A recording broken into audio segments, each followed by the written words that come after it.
नमस्कार शेतकरी मित्रांनो, आज आपण पाहणार आहोत केळी पिकामध्ये फ्रूट केअर ट्रीटमेंटमध्ये तुम्ही काय काळजी घ्यायला पाहिजे। मित्रांनो, तुम्ही पाहू शकता हा जवळपास 2 एकरचा केळीचा प्लॉट आहे।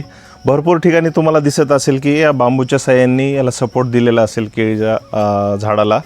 याचं कारण असं आहे मित्रांनो, जर या ठिकाणी ह्या गडाची जर बांधणी प्रॉपर झाली असती झाडाच्या बुडाला तर ही गरज पडली नसती आपल्याला की हे बांबूचा सपोर्ट देण्याचे।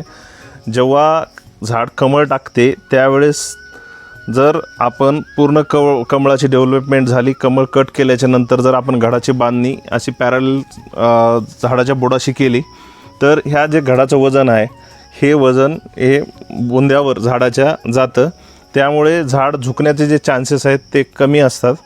आणि जर आपण त्याची बांधणी नाही केली तर अशा प्रकारे झाड जास्त प्रमाणात झुकतं ज्या साईडला कमळ पडलेलं आहे त्या साईडला, आणि त्यानंतर कालांतराने आपल्याला असं सपोर्ट देण्याची गरज पडते।